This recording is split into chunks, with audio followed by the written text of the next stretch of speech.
I have read literally thousands of books on modern psychology, metaphysics, ancient magic, voodooism, yogism, theosophy, Christian Science, unity, truth, new thought, and many other dealings.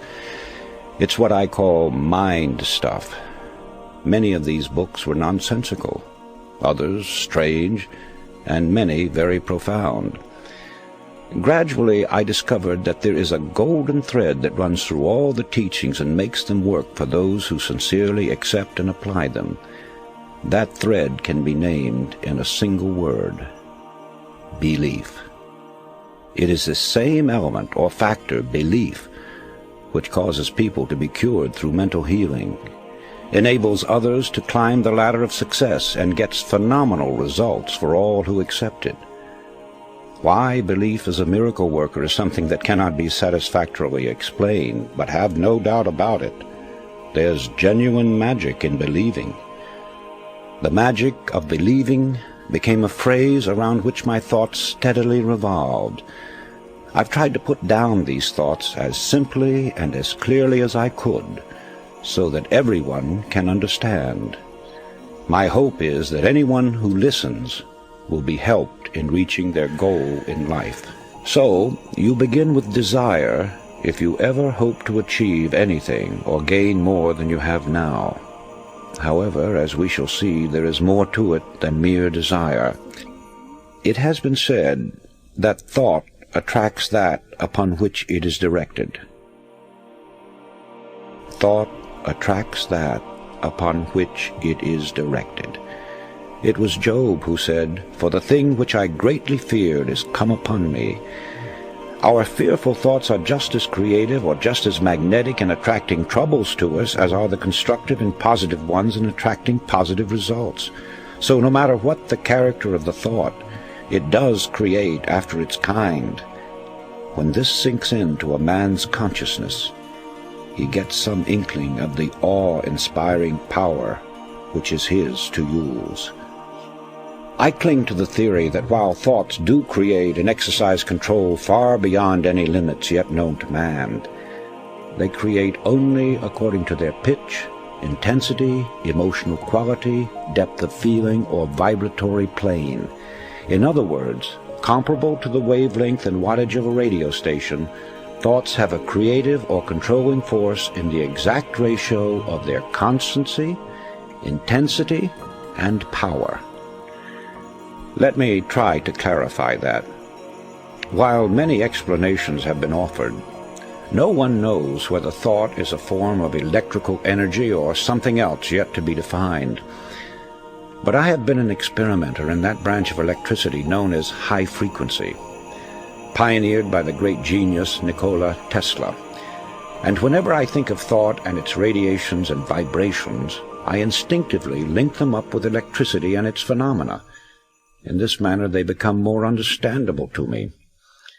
All persons living in high altitudes have felt and sometimes observed the electric spark resulting from walking across the room, then touching some metallic substance. That, of course, is a form of static electricity generated by friction.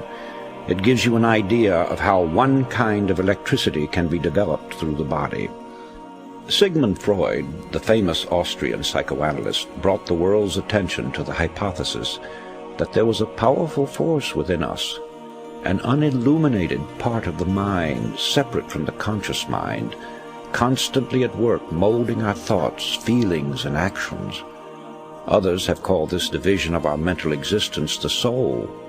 Some call it the superego, the inner power, the superconsciousness, the unconscious, the subconscious, and various other names.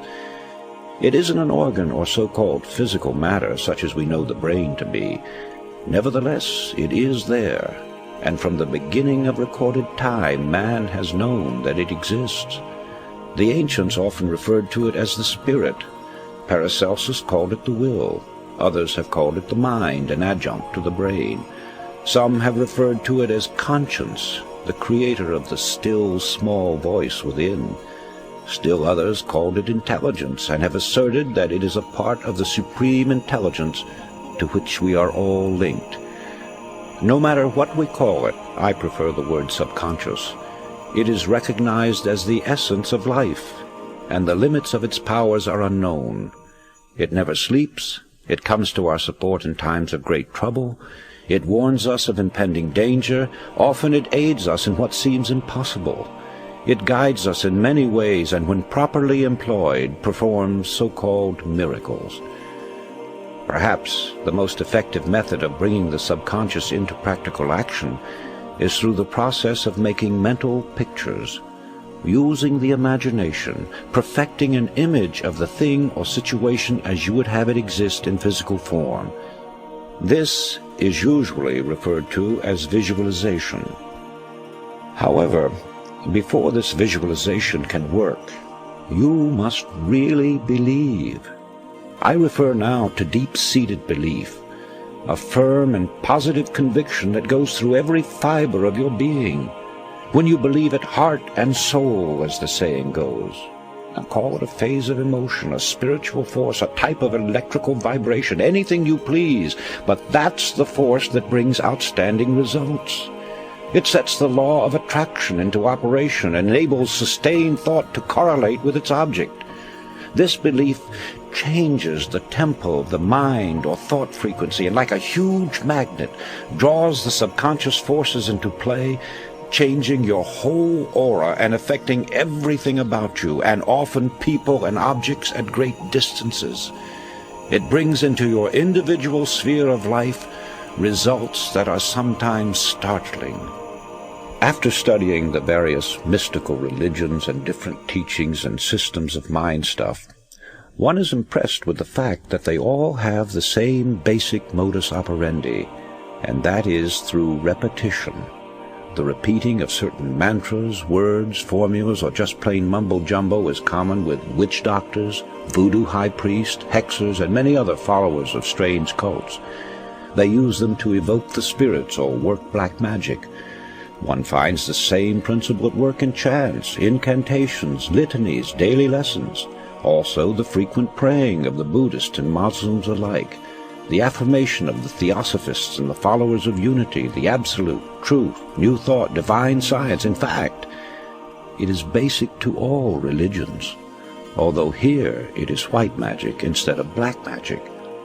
This brings us to the law of suggestion, through which all forces operating within its limits are capable of producing phenomenal results.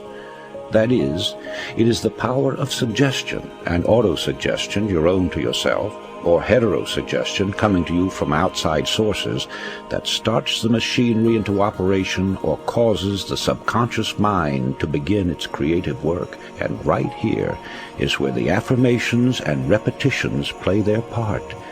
It's the repetition of the same chant, the same incantation, the same affirmations that lead to belief. And once that belief becomes a deep conviction, things begin to happen. Now, this is the same identical force and the same mechanics that Hitler used in building up the German people to attack the world. A reading of Mein Kampf will verify that. Dr. René Fauvel, a famous French psychologist, explained it by saying that Hitler had a remarkable understanding of the law of suggestion and its different forms of application. It was with uncanny skill and masterly showmanship that he mobilized every instrument of propaganda in his mighty campaign of suggestion. Hitler openly stated that the psychology of suggestion was a terrible weapon in the hands of anyone who knew how to use it. Let's see how he worked it to make the Germans believe what he wanted them to, and once that belief took hold, how they started their campaign of terror.